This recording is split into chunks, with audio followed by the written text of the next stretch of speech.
بسم اللہ الرحمن الرحیم۔ السلام علیکم، ویلکم ٹو اسٹوری ورڈز۔ ایک یتیم نوجوان تھا جو شکایت لیے آقا کریم علیہ الصلوۃ والسلام کی خدمت میں حاضر ہوا۔ کہنے لگا، یا رسول اللہ صلی اللہ علیہ وآلہ وسلم، میں اپنی کھجوروں کے باغ کے ارد گرد دیوار تعمیر کروا رہا تھا کہ میرے ہمسائے کی کھجور کا ایک درخت دیوار کے درمیان میں آ گیا ہے۔ میں نے اپنے ہمسائے سے درخواست کی کہ وہ اپنی کھجور کا درخت میرے لیے چھوڑ دے تاکہ میں اپنی دیوار سیدھی بنوا سکوں۔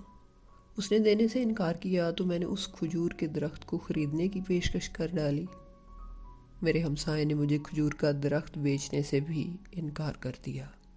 سرکار دو عالم صلی اللہ علیہ وآلہ وسلم نے اس نوجوان کے ہمسائے کو بلا بھیجا۔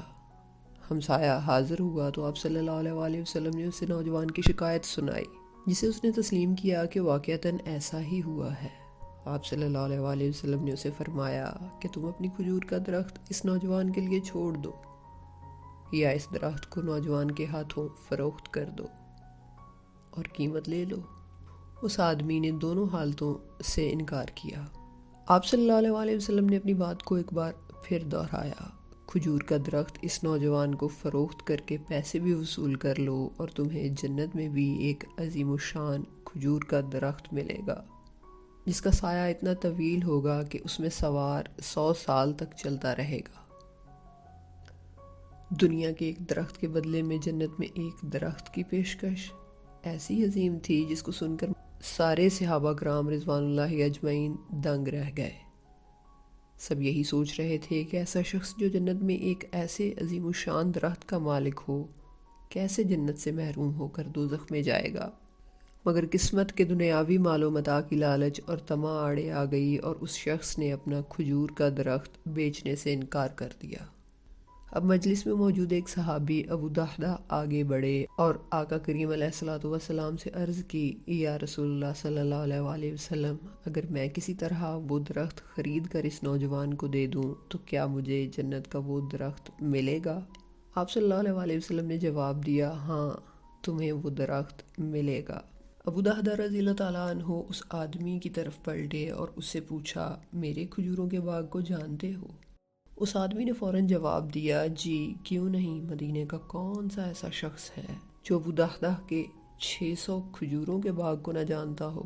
ایسا باغ جس کے اندر ہی ایک محل تعمیر کیا گیا ہے، باغ میں میٹھے پانی کا ایک کنواں ہے اور باغ کے ارد گرد تعمیر خوبصورت اور نمایاں دیوار دور سے ہی نظر آتی ہے۔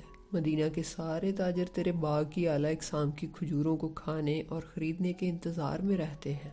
ابو دحدہ نے اس شخص کی بات کو مکمل ہونے پر کہا، تو پھر کیا تم اپنے اس کھجور کے ایک درخت کو میرے سارے باغ، محل، کنویں اور اس خوبصورت دیوار کے بدلے میں فروخت کرتے ہو؟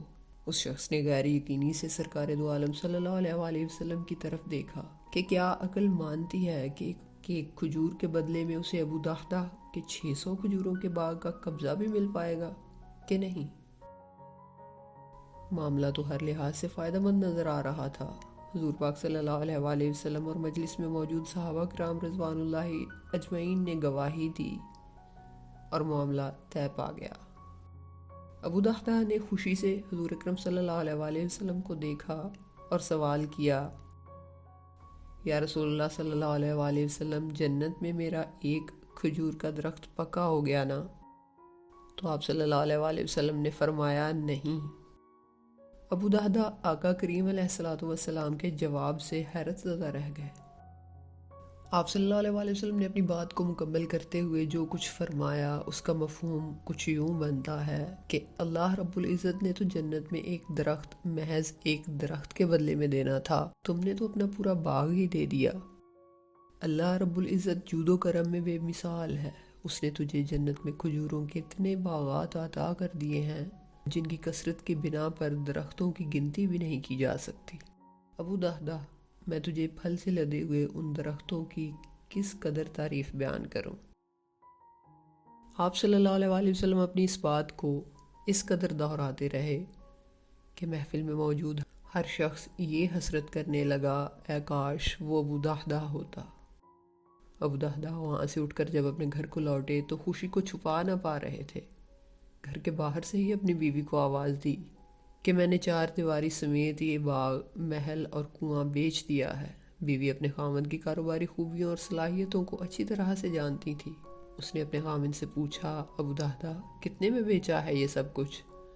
حضرت ابو دہدہ رضی اللہ تعالیٰ عنہ نے اپنی بیوی سے کہا کہ میں نے یہاں کا ایک درخت جنت میں لگے ایسے ایک درخت کے بدلے میں بیچا ہے جس کے سائے میں سوار 100 سال تک چلتا رہے۔ ابو دہدہ کی بیوی نے خوشی سے چلاتے ہوئے کہا، اے ابو دہدہ تو نے منافع کا سودا کیا، ابو دہدہ تو نے منافع کا سودا کیا۔ مسند احمد اور تفسیر ابن کثیر اس کے حوالہ جات ہیں، وہاں پر یہ واقعہ مختصر الفاظ میں موجود ہے۔ اپنا بہت سا خیال رکھیے گا، دعاؤں میں یاد رکھیے گا۔ اللہ حافظ۔